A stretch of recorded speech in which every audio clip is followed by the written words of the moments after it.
The landscape architect registration examination is an important step in your licensure process to become a landscape architect. This video is intended to provide an overview of how you will interact with the exam on computer and provides a few examples of the types of items that you will see when you take the L.A.R.E. When you arrive at the test center and sit down to start the exam, you will see a welcome screen similar to this, which starts a tutorial on how to complete the exam. At any point during the exam, you can see how much time remains in the upper right-hand corner of the screen. When there is less than 5 minutes remaining for an exam, the time remaining will display in yellow as a warning that time is about to expire. As you navigate through the exam, you can pace yourself by referring to the progress indicator in the upper right corner of the screen. The progress indicator includes the current item number as well as the total number of items on the exam. There are 4 types of items that may be presented to you during testing. Sections 1 and 2 include multiple choice and multiple response items, while sections 3 and 4 include those in addition to 2 advanced item types. This is an example of a standard multiple choice item. Multiple response items will ask you to choose all that apply. In this type of item, you can select one or more of the answer choices that complete the question. The third type of item is called a hotspot. This item type will require you to select the most appropriate element or location on a site to satisfy the question's requirements. The final item type is called a drag and place item. You will need to use the computer mouse to select the appropriate project element or elements and place those on the site. Due to the fact that you will be unable to measure components in these advanced items, dimensions will be provided to you in a generic scale with units. Do not try to convert the units to either feet or meters to answer the items. Simply use the number of units to calculate specific measurements that may be needed to answer the item. In order to answer some of the items, you will need to consider additional information called exhibits. Clicking on the Show Exhibit button will result in a pop-up window appearing that contains additional information that you will need to answer that particular item. This is how a standard multiple choice item will appear to you when taking the L.A.R.E. To answer the item, simply use the computer mouse to click the circle next to your selected answer choice. To change your answer, simply click on another answer choice. Click on the Next button to move on to the next item. This is another example of a standard multiple choice item. If you want to revisit the last item, you can click the previous button to see it again. You can also click the Flag for Review in the upper right-hand portion of the screen to mark the item if you would like to come back to it later. This is an example of a multiple response item. In this case, the item tells you to choose the 3 answers that apply. You can also tell a multiple response item by the square response area instead of the standard radio button. To change an answer you have selected, click on it a second time to remove it as your answer choice.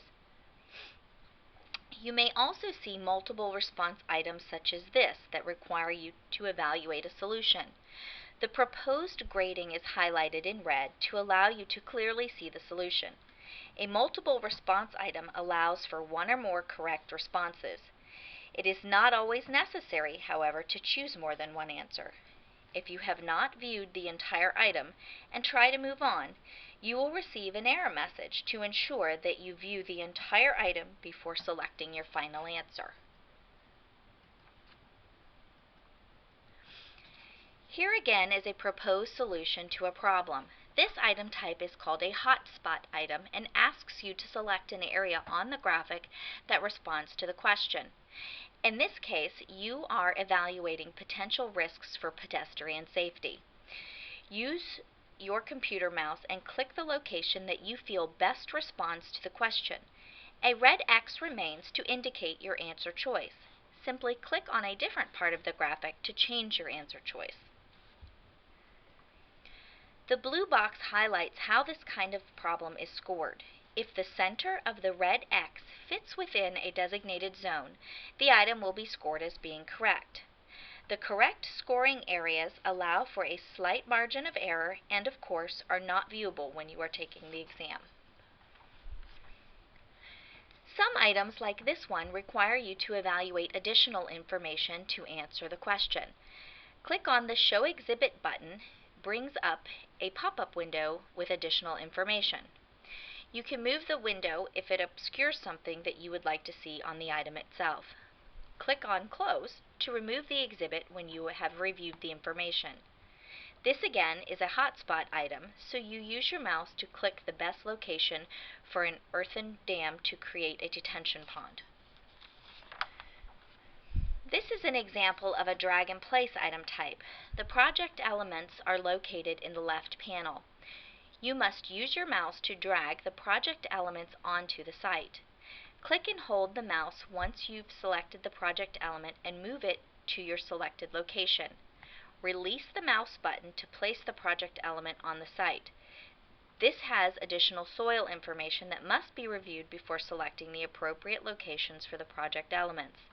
You may also need to consider use relationships to existing uses and the impact to the site when placing your elements. This item provides a good example of multiple stimuli that must be considered before answering the question. Here is a tab with soil information.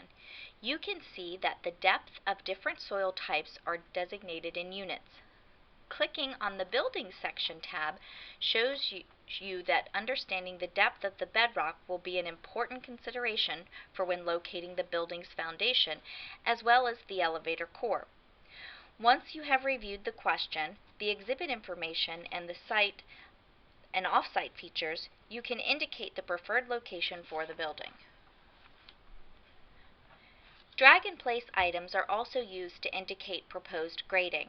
As you can see from the exhibit, you need to design a 0.5 unit high berm along existing street. In this case, you must select the contour profile that best represents the berm. Not all of the elements will be used in this case. Once you select the correct contour profile, you must place it in the correct location. You are required to complete a solution between lines A and B shown in red. To do that, you will need multiple copies of the element to answer the item. Should you select the incorrect element, you can move it back to the project element area. If you leave an element on the site that is not necessary, the item will be scored as incorrect.